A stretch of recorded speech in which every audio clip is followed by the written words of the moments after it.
Good morning. We are waiting for some guests from the March of Dimes, but we're going to go ahead and get started, but that's what we were waiting for. So, good morning, good afternoon, or good evening, depending on from when and where you're joining us. I'm Dr. Phoebe Thorpe, and it's my pleasure to welcome you to CDC Public Health Grand Rounds for November 2015, Public Health Strategies to Preventing Preterm Birth. Let's get started, but first, a few housekeeping slides.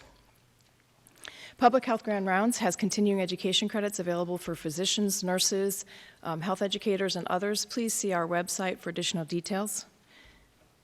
We also are available on all your favorite social media sites, and we are live tweeting today, so please use hashtag CDC Grand Rounds for all your tweeting needs.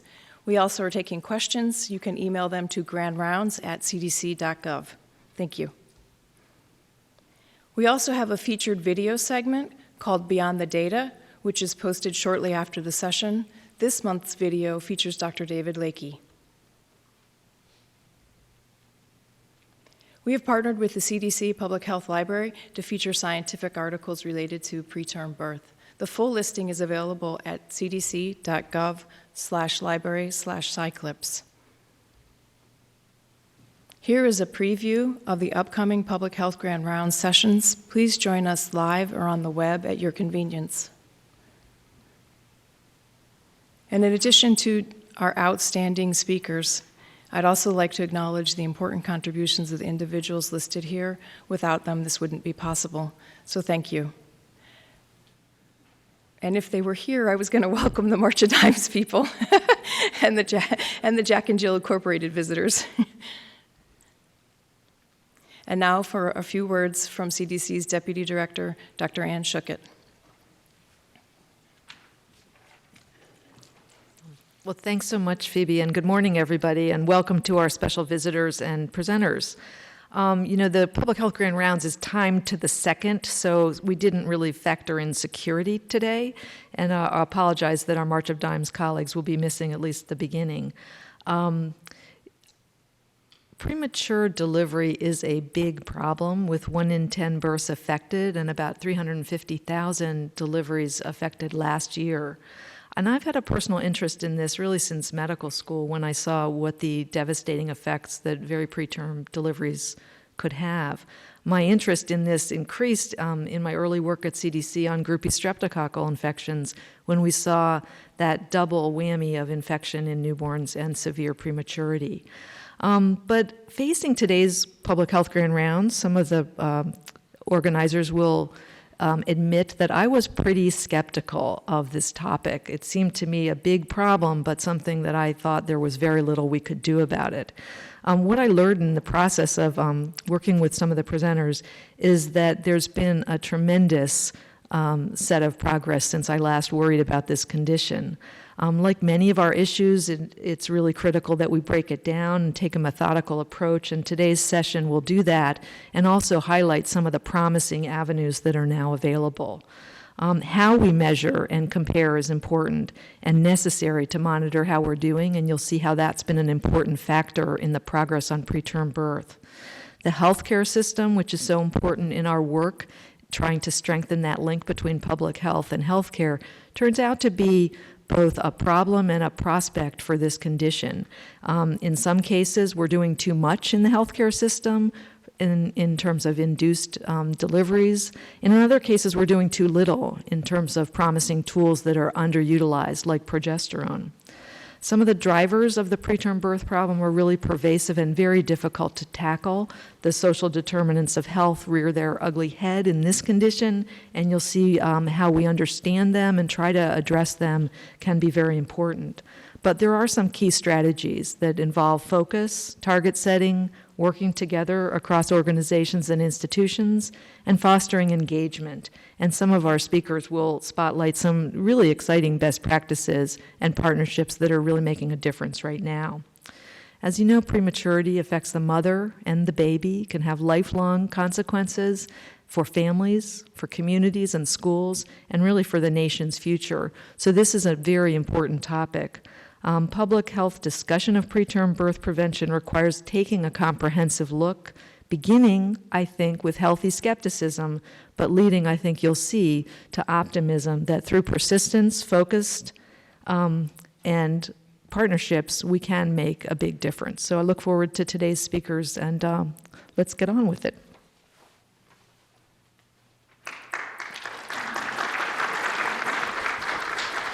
Thank you, Dr. Schuckett. And now for our first speaker, Dr. Wanda Barfield.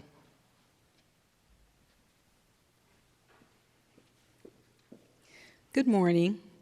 Today I will be speaking about preterm birth in the United States.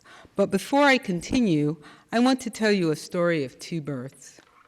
In 1963, a woman delivered a baby boy by emergency C-section, just over 34 weeks gestation, 5.5 weeks early, weighing only 4 pounds, 10 ounces. His name was Patrick, the second son of President John F. Kennedy and his wife, Jacqueline. Though normally formed, Patrick had great difficulty breathing from the start. As a result of a prematurity-related lung disease, sadly, he died 2 days later. Now, let's fast forward to 2001. A woman is transported to a Georgia hospital in preterm labor. She delivered a baby boy at about 34 weeks gestation, 6 weeks before her due date. Before this baby's early arrival, she's given a shot to help her baby's lung mature more rapidly, and she's administered medications to slow down the labor. Her baby boy was delivered and breathed normally. He was discharged to his home 5 days later. Now, this boy's name is Joseph, my first son, born to my husband and I. He is here with us today and living a happy and healthy life. Modern medical technology and effective public health strategies have drastically reduced preterm birth and infant mortality. Yet, too many babies are born too early in the United States.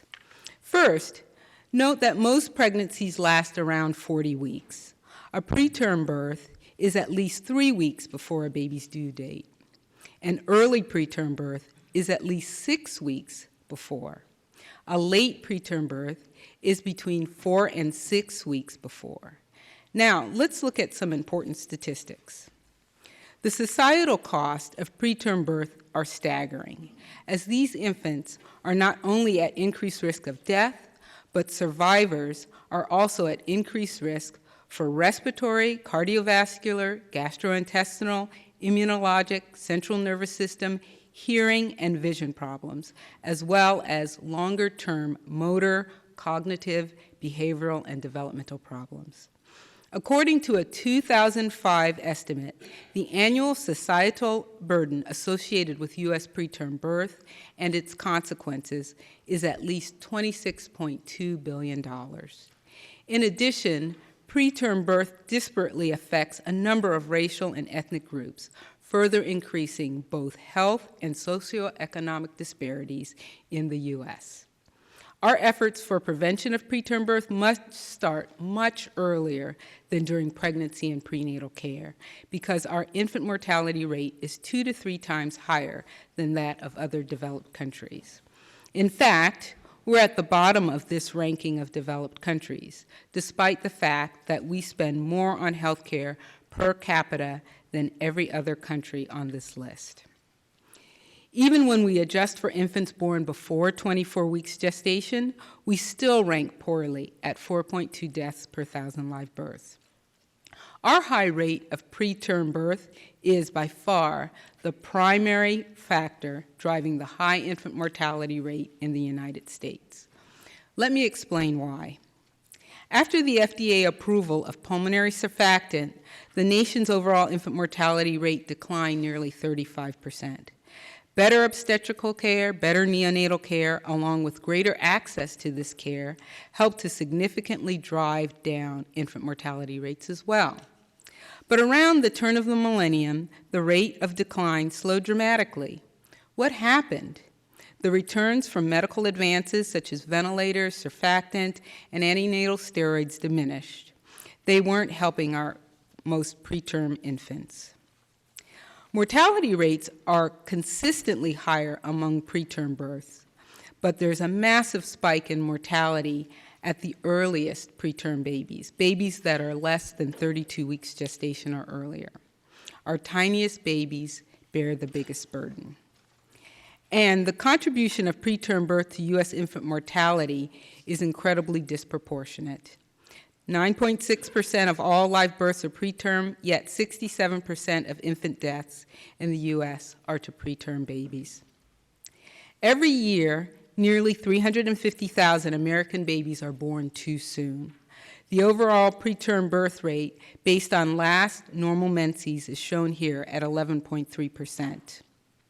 The rate for non-Hispanic Black infants is 16.2%, and rates for American Indian, Alaska Native infants was 13.4%. And although this rate has declined recently, too many babies are being born too soon, and the gap between racial and ethnic groups' preterm rates remains wide. When the infant mortality rates of these preterm babies are stratified by race and ethnicity, the disparity becomes even more shocking. The data here illustrate the contribution of preterm birth to disparities in infant mortality. Preterm-related causes drive a large proportion of non-Hispanic Black infant deaths in the U.S. In the U.S., preterm-related death causes for non-Hispanic Blacks are more than 3 times higher than that of non-Hispanic whites. Finally, although not shown here, other disparities are also seen for Native American and other subgroups of Hispanics when compared to non-Hispanic whites. So let's quickly recap. When you have too many preterm babies with low chances of survival, you will have a high infant mortality rate. In the U.S., the high rate of preterm birth among Black mothers is a primary driver for infant mortality. To lower overall infant mortality rates, we must address the racial and ethnic disparities in preterm birth, but doing so is easier said than done.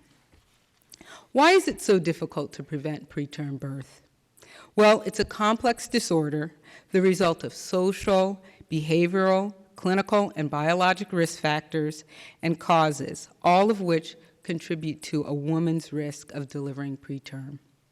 For example, stress itself can inflame many tissues and make preterm birth more likely, while amplifying the effects of other risk factors listed here. This extensive list of risk factors mirrors that of other chronic diseases. Black race, family history, and a woman's history of prior preterm birth are some of the strongest predictors of preterm. How can we solve this complex problem? We must focus on 4 areas. First, we must improve data for surveillance of preterm birth. Without better data, we cannot fully understand what drives preterm birth, nor can we better target our interventions. Second, we must continue to research the etiology of preterm birth, particularly early preterm birth, and employ best practices to prevent it. Third, we must improve the quality of care, especially for disparately affected populations. Finally, we must continue to strengthen community partnerships. For preterm birth, it is critical to move findings from research into practice. Our relationship with partners and our leadership, our ability to convene collaborators to develop effective strategies for prevention is very important. Surveillance is a fundamental function of CDC, and an essential component of surveillance is the accurate case definition. Birth certificates provide the only national data with which to conduct preterm delivery surveillance. CDC's National Center for Health Statistics has transitioned from using the date of last normal menses, LMP, to obstetric estimate in 2014. This will result in more accurate estimates of preterm birth rates and will allow us to better target high-burden groups. Next, we must utilize and link data to provide much-needed contextual information on women and infants in their communities. For example, data from CDC's Pregnancy Risk Assessment Monitoring System provides such information.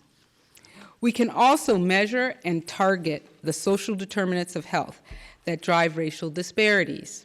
This includes the use of geographic data as well as data linked over time, because in the end, the health of the infant reflects the health of the community. We need more research into the etiology of preterm birth, such as epigenetics or stressors that affect the genetic structure and can result in a higher risk of preterm birth. But we can act to prevent the risk factors we already know about. Babies need to be delivered at full term. Stopping this process early without a medical indication can result in adverse outcomes for the infant. Public campaigns communicating that a baby grows to full term have been successful, but we must extend these successes to minority populations. Next, we can reduce teenage and unintended pregnancy rates. Teenagers are at 17% higher risk for preterm delivery and are more likely to have a second baby within 2 years after the first birth, a trend that makes preterm delivery more likely for the second birth as well. Thankfully, the teenage birth rate has dropped substantially, but we must continue to reduce teenage pregnancy and its associated disparities in minority communities. We also need to improve the health of women prior to pregnancy to reduce maternal risk factors for preterm birth, such as tobacco use, hypertensive disorders, obesity, and diabetes. It has been estimated that 5.3 to 7.7% of preterm deliveries and between 5 and 7% of preterm-related deaths were attributable to prenatal smoking. Lastly, the risk of preterm birth is higher among multiple gestations. 4.6% of preterm births and 5.2% of very preterm births are attributed to assisted reproductive technologies, and even more to the use of non-ART fertility treatments. Use of elective single embryo transfer procedure can prevent most ART-related multiple births. To improve the quality of care and to both mothers and babies, we must improve preconception health for women of reproductive age. Primary care providers must ask women if they intend to conceive, and if they do not wish to, providers must provide appropriate contraceptives. We can also provide access to appropriate postpartum contraception to assist in birth spacing, since short pregnancy interval can result in preterm birth. Improved access to the most effective prematurity prevention treatments, such as 17-hydroxyprogesterone and cervical cyclage, is also critical.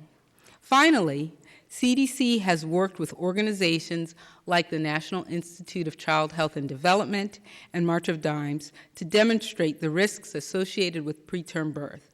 This collaboration has provided evidence for professional organizations such as the American Academy of Pediatrics and the Association of Obstetricians to change practice on the care of late preterm infants, as well as non-indicated inductions at least 39 weeks gestation.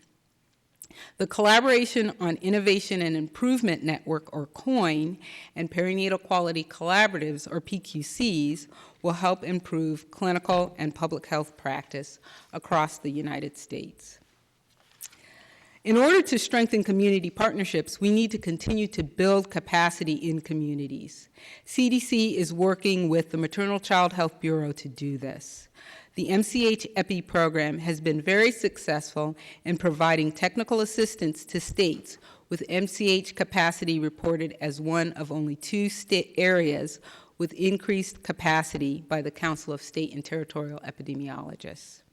We have to also make a conscious and significant investment in intragovernmental and public-private partnerships to strengthen the visibility of the problem of preterm birth.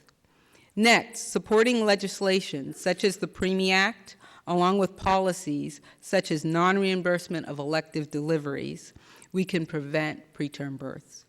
Furthermore, collaboration within states, tribes, territories, and regions will help us to further support communities by translating science appropriately into relevant clinical and public health practice. I want to go back to the story of two births that I told you about from the beginning of my presentation. I'm confident that if in the future we can tell a story about two births that results in two full and happy lives instead of only one. But to do this, we must focus our efforts on the disparities driving preterm birth. To do this, we must act with courage, employ best practices, innovate with new and existing data, and most importantly, collaborate with each other. Thank you for your time, and now I would like to introduce Dr. Art James.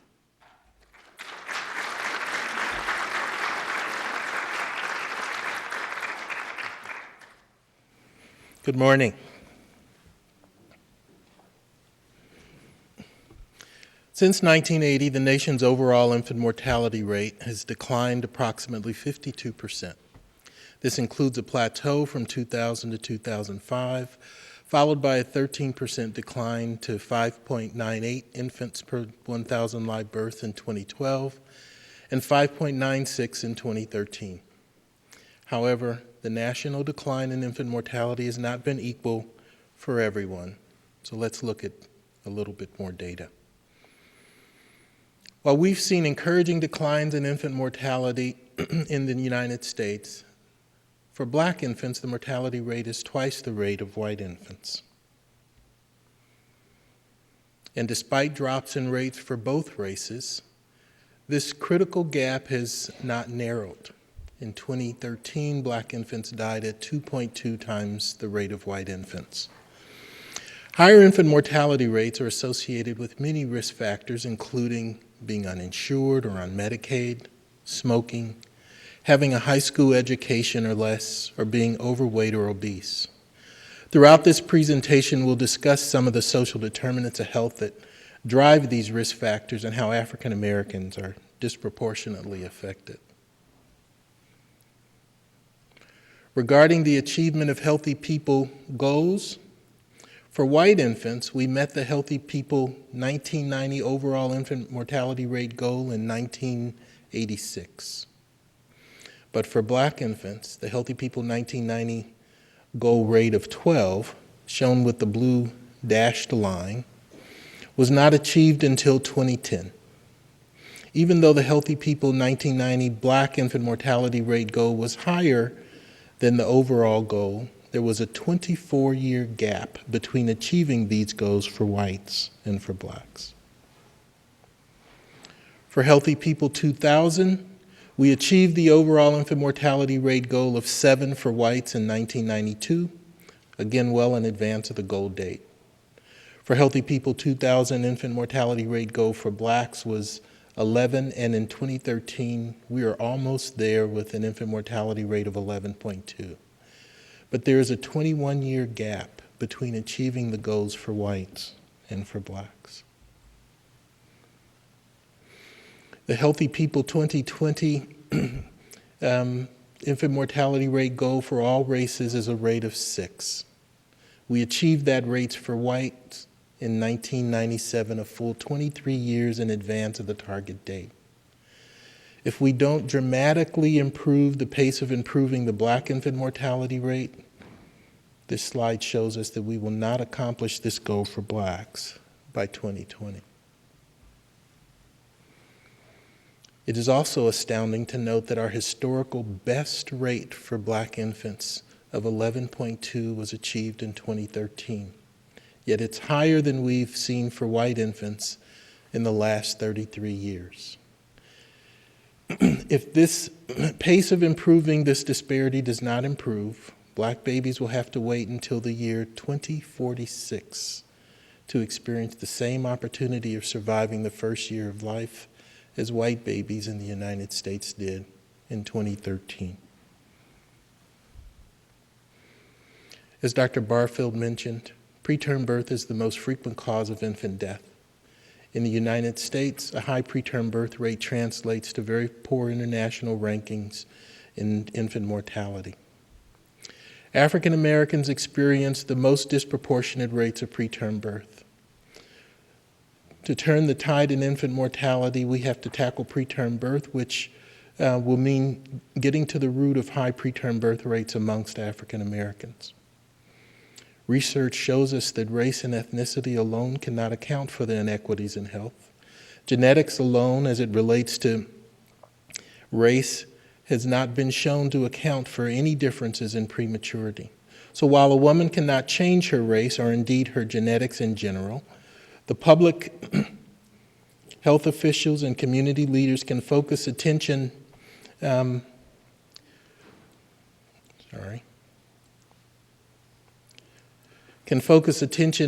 inequities in public health and health care to eliminate the disparities. By highlighting the racial and ethnic disparities and the inequalities, we are showing health officials and community leaders where they should consider focusing their attention and resources. This attention can help local officials develop culturally appropriate programs. For example, the March of Dimes Stork's Nest was created to address the needs of the African American community. Programs such as Centering Pregnancy, a group prenatal care program, have been shown to reduce preterm birth rates amongst young African American participants. HRSA's Healthy Start program, a face-to-face community-based case management program, has almost 25 years of improving infant mortality in some of our most under-resourced locations. Highlighting the racial gaps may also help attract the interest of researchers and grants to support investigators who are studying the underlying causes of these racial gaps. Just 1/3, or 31%, of declines in U.S. infant mortality rates were due to declines in preterm births. This figure is disproportionately low for African Americans when compared to their white counterparts. Just 44% of declines between those years amongst African Americans were due to declines in preterm births. Given that the driver of infant mortality in the United States is preterm birth amongst African Americans, and only 44% of the reduction in infant mortality amongst African Americans in recent years is due to efforts to reduce preterm birth rates, our efforts either aren't effectively targeting African Americans or the medical interventions have reached their limit. As mentioned earlier, preterm birth is complex. It reflects a combination of social, behavioral, clinical, and biological risk factors and causes. Speaking to preterm birth broadly, being Black is one of the strongest predictors of preterm birth. Listed above are some of the key contributors to preterm births amongst African Americans. Infection and stress play an important roles since they elicit an inflammatory response during pregnancy. Now, I would ask you, in looking at these factors, is there a common thread here? Is there one common pathway that possibly incorporates all of the above factors? What if we consider the historical legacy of race and the influence of racism as a possible contributor to this disparity? Recall the differential exposures to risk factors, represented here by downward arrows, and protective factors, represented by upward arrows, over the life course affect the developmental trajectories and contribute to disparities in birth outcomes. To help understand the complex factors that influence health outcomes amongst African Americans, we have to take a brief look at history. In reality, only 13% of the African American experience has taken place since the Civil Rights Movement. A full 87% of this experience was spent in slavery or under Jim Crow laws. The truth is, the systems that were built over the first 350 years of the African American experience are still influencing health outcomes today. Place also is a contributor. Historical concepts like redlining, that is, legally limiting where Black people could live, continues to play an important role in health outcomes for African Americans today. In this 1939 map of redlined Chicago, the red areas are low-income, largely minority neighborhoods that were marked by the Homeowners Loan Corporation as hazardous real estate markets. Redlining, as well as the accompanying well-documented history of what transpired in redlined communities, higher rent, unfair mortgages, poor schools, concentrated poverty, increased crime, lower levels of public services, less green space, less investment by banks, poor public transportation, threats from and fear from the Ku Klux Klan and lynchings, inability to access good schools, etc., have all mean that physiologically African Americans were exposed to the stress of poverty, racism, no insurance, limited access to care, which facilitated less late initiation of prenatal care, a higher incidence of unintended and teen pregnancies, etc. According to the Kirwan Institute in a study of Cuyahoga County, Ohio, and the influence of redlining, particularly disturbing is the relationship between redlined areas, shown here in the upper left-hand corner of this slide, and infant health outcomes, shown in the lower right-hand corner of this slide. Areas that were denied equal access to mortgage insurance for decades are now the areas where the highest concentrations of toxic release, highest mortgage rates, highest foreclosure rates, and the highest infant mortality rates, demonstrating the very real, long-lasting impact that policy can have on public health. So now let's go back to our list of factors for a minute. I would point to two really key factors, stress and epigenetics, which we will loosely define as the process by which environmental events affect how genes work so that these effects are passed on to future generations. If stress really can adversely influence pregnancy, and if the epigenetic influence on our bodies can be passed on, then what if 350 years of sustained extreme stress over many generations? What kind of physiologic influence has this level of stress had, and how does it influence pregnancy outcomes? Today, we know the playing field isn't level when it comes to health care and outcomes in this country. We know that systemic factors like education, labor and housing markets, and healthcare systems can all influence individual health outcomes. Each of these factors has never affected African Americans and whites equally. And individuals cannot control these factors on their own. They can only be changed through social policies and political processes. Moving forward will require a few key shifts to the way we think about the health of individuals. First, we need to adopt a life course perspective. That means assessing the role of early life, lifelong, and perhaps generational exposures, whether they're biological, psychological, behavioral, or socioeconomic, and understanding how they interact and accumulate over the lifetime of an individual or a population to eventually manifest as disease. Additionally, we have to address structural factors at their root, because the same factors that influence infant mortality also influence other health conditions. By broadly addressing the structural factors that influence health outcomes, we can impact not only infant mortality, but also disparate health outcomes in African Americans across the board. To do the things I've mentioned in the previous slide, we have to aim for equity, not equality. That concept means the inputs will need to be different to achieve equal outcomes. In the picture to the right, you see equality. Each child receives the same size box to stand on, regardless of their height. On the left, you see equity. Each child receives a box tailored to their height to ensure they get the same opportunity to see the baseball game. That's what we have to aim for. Most work in this space suggests that our interventions need to move more upstream. That is, they need to address poverty, unemployment, poor school performance, access to care, housing, transportation, etc. We know that these things make a difference, but we do not seem to be solving these problems. We do not seem to be implementing these upstream improvements in under-resourced communities very fast.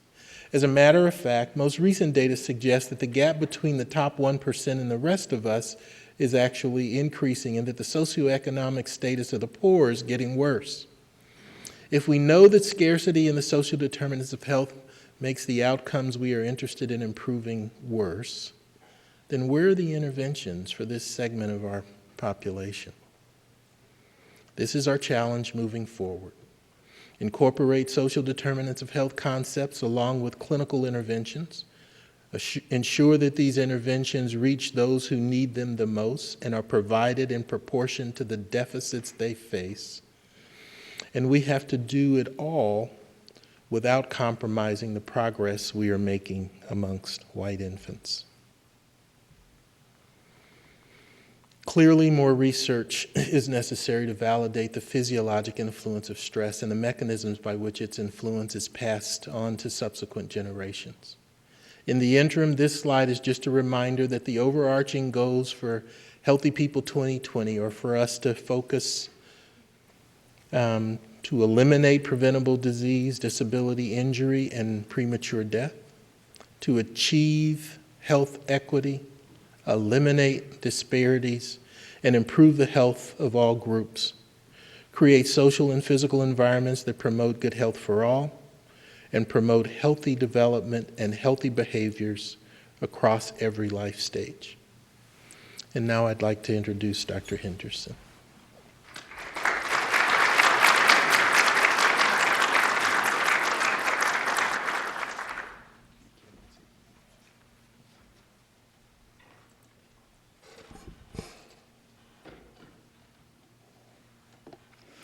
Good morning.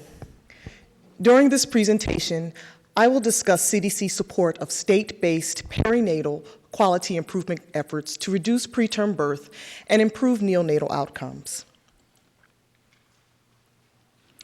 State perinatal quality collaboratives, or PQCs, are networks of perinatal care providers and public health professionals working to improve pregnancy outcomes by advancing evidence-based clinical practices through continuous quality improvement. PQC members identify care processes that need to be improved and use the best available methods to make changes and improve outcomes as quickly as possible. State PQCs include key leaders in private, public, and academic healthcare settings with expertise in evidence-based obstetric and neonatal care and quality improvement. The methodology used by PQCs is based on quality improvement principles developed and used in other disciplines and specialties, and is dependent on baseline and ongoing collection of data and rapid return of data,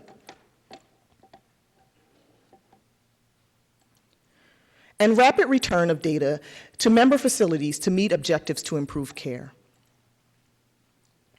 Although individual institutions and organizations have been able to achieve some improvements in perinatal care, regional PQCs serve a unique role because they take on the responsibility of improving outcomes for the entire population of the region. They understand the regional network of perinatal care. They collaborate among teams in both hospital and community settings, and they have the ability to compare the performance of hospitals that are operating within a similar context. Members of a regional perinatal quality improvement initiative represent a community of change, and this model has been shown to be successful for rapid dissemination of evidence-based protocols and processes. CDC is supporting PQCs to help expand current efforts and to use the experiences and knowledge gained to help other states, including developing a resource guide to provide assistance to states that may wish to form PQCs or that are facing challenges with PQC development, and the formation of a national network of PQCs across the country. State PQCs currently supported by CDC include California, New York, Ohio, Illinois, Massachusetts, and North Carolina. Let's look at some ways they have successfully reduced preterm births and improved neonatal outcomes. Choosing to deliver before 39 completed weeks or full term without a medical reason to do so can pose serious risk to both the mother and the baby. Many states have rallied behind reducing the number of scheduled deliveries without a medical indication that are less than 39 weeks gestation, also known as early elective deliveries. There have been different approaches to reach that common goal. However, all efforts have included some or all of the following approaches, including having champion leaders to get buy-in and participation, providing educational resources to reinforce objectives to improve outcomes, improving documentation of dating criteria and indications for delivery, review of site-specific and aggregate data to review goals and effectiveness of interventions, and troubleshooting of systemic and local issues, including a reassessment of the interventions that have been implemented. Medical records data have been used for quality improvement efforts, but as these projects are scaled up and disseminated statewide, medical record abstraction becomes cumbersome, thus the need for other sources of data, including patient discharge data and vital records. Across the country, the rate of early elective deliveries continues to fall. For the 5th year in a row, the average rate of early elective deliveries has decreased, and for the 2nd year, the national average hit the target rate of less than 5%. Here is an example of success achieved by reducing early elective deliveries in New York State. This effort began in September 2010 among New York State Regional Perinatal Centers, or RPCs, participating in the New York State PQC. The PQC then partnered with the New York State Partnership for Patients in March 2012 and expanded in June 2012 to include affiliate hospitals, with 96 hospitals in total.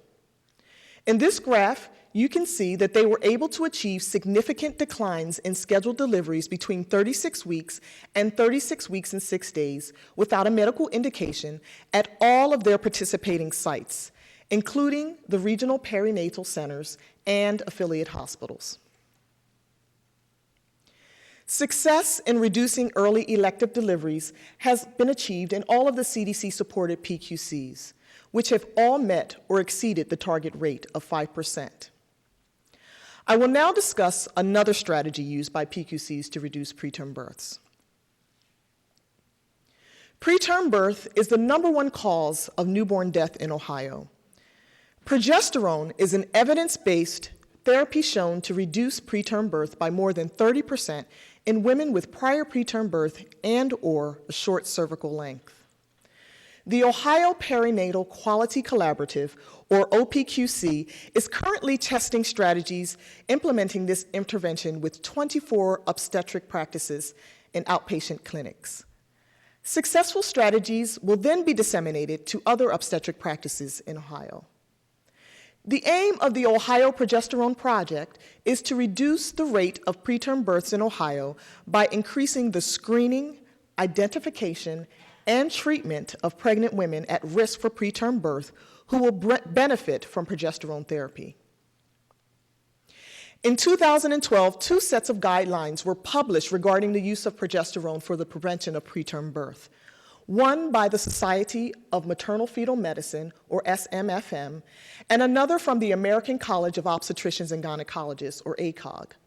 The SMFM algorithm starts with all singleton pregnancies and determines therapy based on whether a woman has a history of prior preterm birth or if she is screened and found to have a short cervical length. The ACOG algorithm starts with pregnant women who have a short cervix identified on transvaginal ultrasound.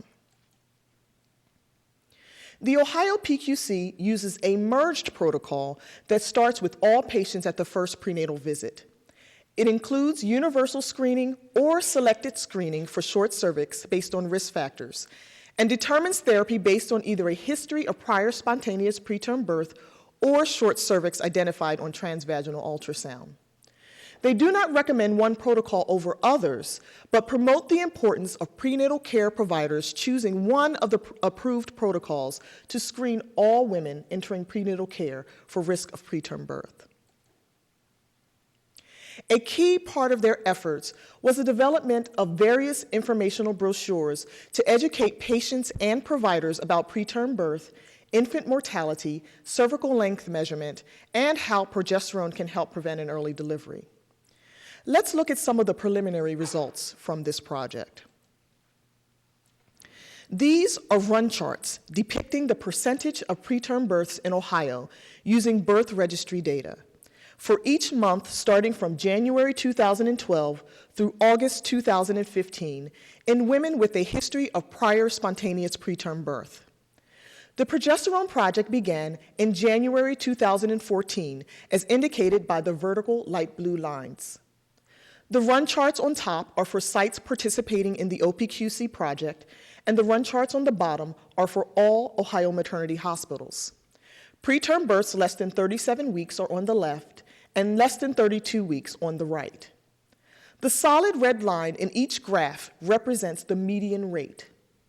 About 9 months after beginning the Progesterone project, there was a small decrease in the rate of preterm births before 37 weeks and before 32 weeks gestation, indicated by the red arrows. The decrease was noted at OPQC participating sites where approximately 50% of Ohio births occur and at all Ohio maternity hospitals. This is the population of women targeted by the OPQC Progesterone project, since women with a history of prior preterm birth make up more than 80% of the women identified for progesterone therapy. In addition to work to reduce preterm birth, PQCs have worked to improve outcomes for infants born preterm as well. Antenatal corticosteroids, or ANCS, have been shown to reduce the risk of serious health problems and death among preterm infants. While rates of administration are generally high, evidence suggests that rates can and should be optimized to reach more than 90% of eligible pregnant women as a way to improve outcomes for babies that are born too soon. OPQC has worked to improve the percent of pregnant women between 24 and 34 weeks who are at risk of preterm birth who receive ANCS prior to delivery, including efforts to improve accurate documentation of steroid therapy. Since OPQC began their project to improve the documentation and reliability of antenatal corticosteroid administration in January of 2012, they are very close to reaching the target goal of an administration rate of 90%. Recent efforts have focused on dissemination of the ANCS project to all Ohio maternity hospitals. Many women who deliver early are first seen at smaller hospitals and are then transferred for delivery to larger hospitals. OPQC discovered that the first dose of ANCS was given in a smaller referring hospital in 40% of women treated. They worked to develop an ANCS toolkit, which was disseminated to hospital teams as well as shared via webinar to allow OPQC to reach sites that were not involved in their original ANCS project. This toolkit includes strategies to facilitate ANCS administration before transfer as an important step in regionalized care for preterm births. Here in the Division of Reproductive Health, we're continuing to work to support PQCs and share best practices with other states that are trying to achieve the same results. Here's a screenshot of our webpage. It is our hope that this webpage will foster communication among PQCs and be a resource to help other states. In addition to contact information for PQCs across the country, this website also contains webinars on various topics relevant to building and sustaining a PQC. We are also developing a comprehensive resource guide for PQCs that will be made available by the summer of 2016. CDC is also supporting the development of a national network of state perinatal quality collaboratives. The network will be a consultative and mentoring resource to increase capacity in states to improve maternal and infant health, with the goals to strengthen existing leadership, identify and disseminate best practices for establishing and sustaining PQCs, and to identify and develop tools, training, and resources. The March of Dimes is also leading the development of this national network with CDC to support and encourage data-driven quality improvement processes to improve maternal and infant health across the country. I would now like to turn the presentation over to Dr. House.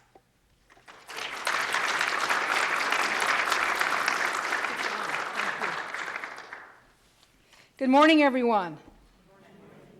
I want to greet my March of Dimes and Jack and Jill colleagues who braved security and finally made it to the presentation. Welcome. Welcome. I have the honor and the privilege of joining you this morning to celebrate progress in preventing premature birth in our great country, and also to invite us all to roll up sleeves and proceed with the next phase of work that needs to be accomplished. So in 2003, the March of Dimes launched a national prematurity prevention campaign. I must say there was an atmosphere of skepticism at the time, but that was soon overcome.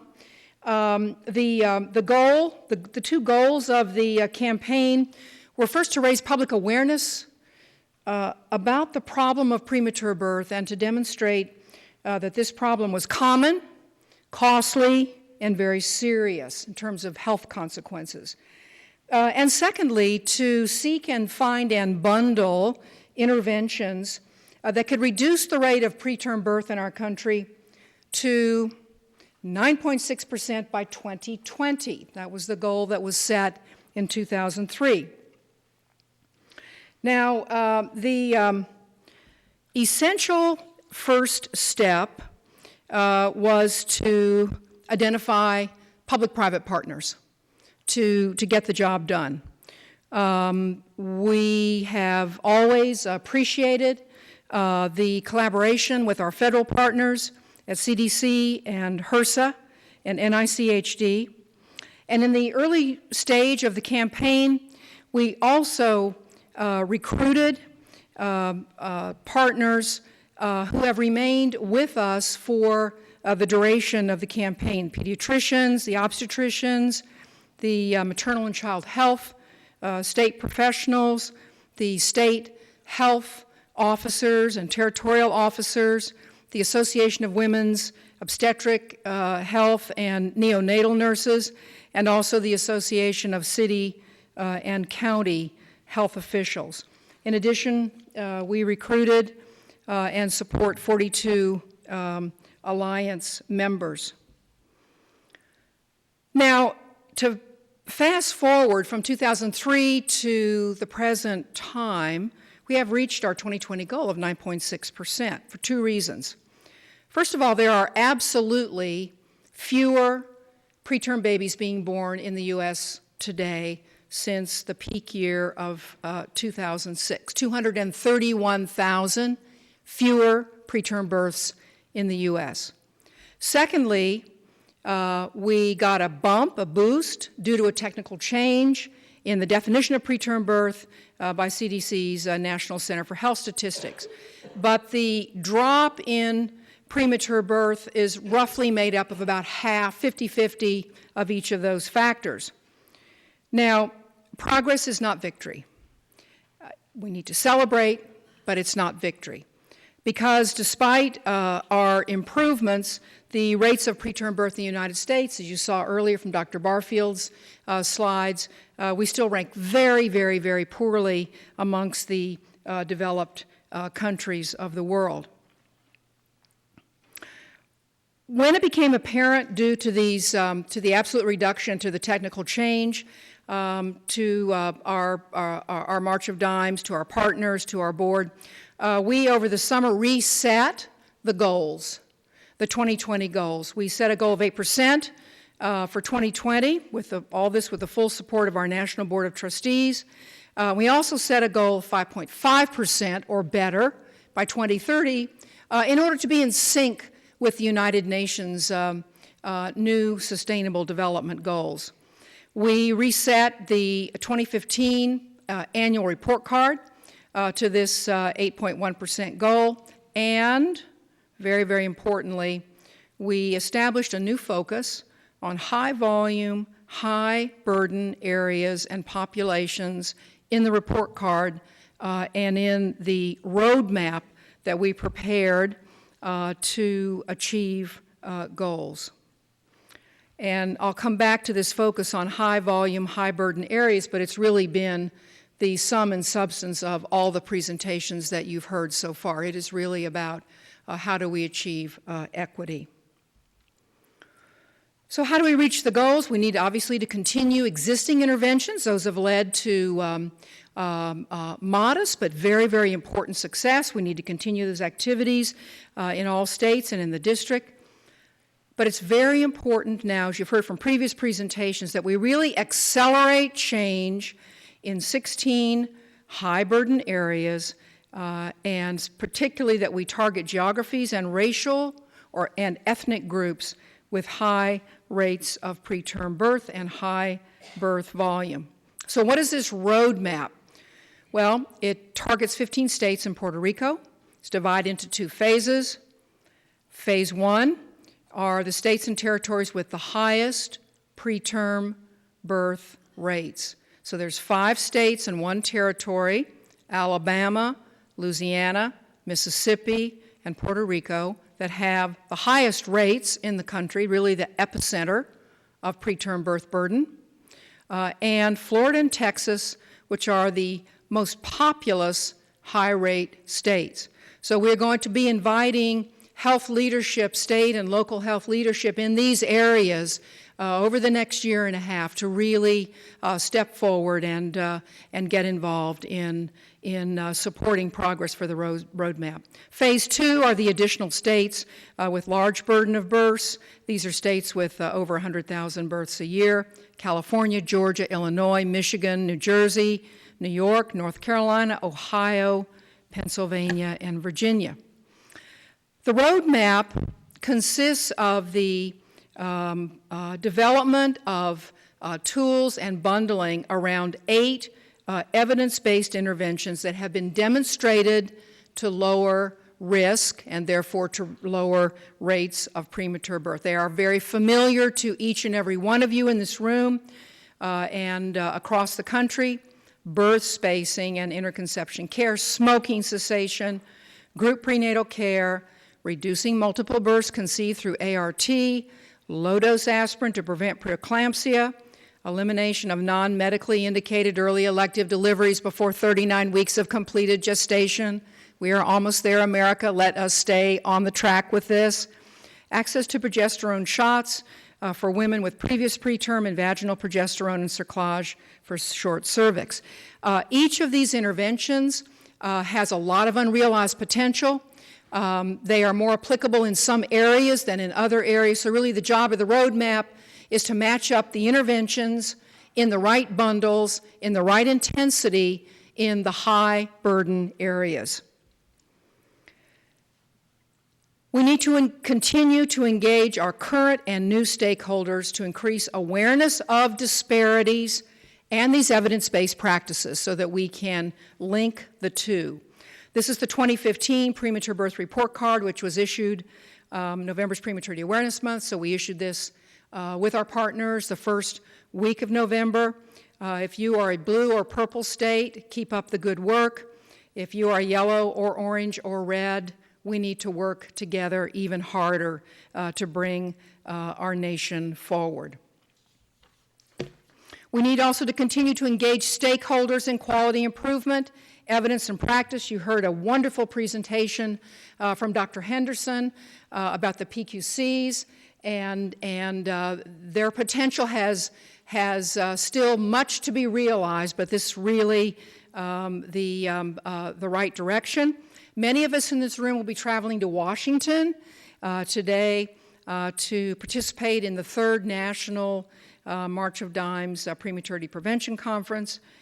Dr. Regina Benjamin will give the keynote address, former Surgeon General, trustee of the March of Dimes, and she will use her keynote to formally introduce the roadmap and to formally introduce an 8.1% goal by 2020 for the U.S. And we are very grateful to funding for this conference with a grant from the Division of Reproductive Health at CDC.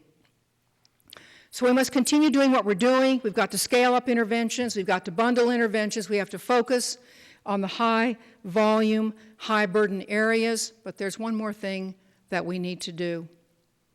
We need to bring science forward faster to build a biologic model that explains the initiation of human labor. We know a lot of things about how the body works, but we do not know on a biological basis, on a molecular level, what initiates the biochemical cascade that triggers labor. So the March of Dimes has invested in 5 prematurity research centers across the country, and today, as we are gathered together, there are over 300 scientists who are focusing on this question. Why do women go into labor too early? What are the bases of the biological model that can explain human labor? Those 5 centers are Stanford, a collaborative in Ohio, a collaborative in Chicago with Northwestern and Duke, a center at Washington University in St. Louis, and a center at the University of Pennsylvania. In addition, we have 9 collaborating universities and institutions, and they are very, very focused on building the model and translating findings into new upstream risk diagnostics and interventions. So summing up, partnership works, prematurity can be prevented, and progress has been made. Preterm birth has already decreased from the high in our nation of 2006 over the following 7 years, 231,000 fewer absolute premature births. The roadmap activities will have a very profound positive impact in producing healthier births in our country.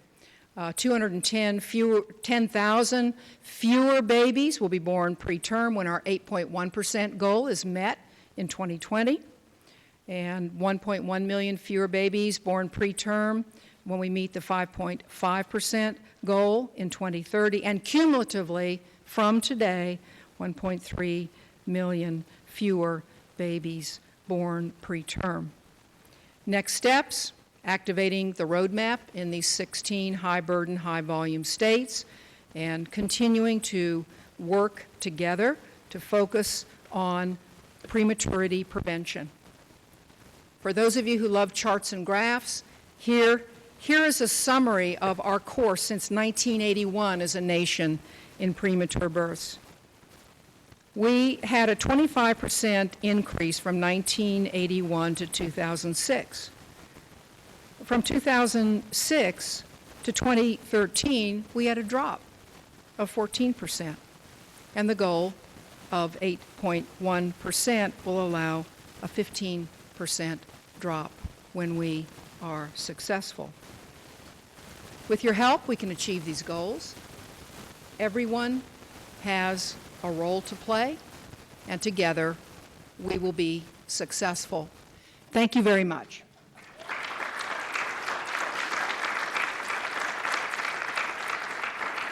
Thank you very much to our speakers, and thank you for joining us. I think we're pretty much out of time, but I would like to thank the speakers and thank the March of Dimes visitors. I'm sorry you missed the first part of the session. It is posted online shortly.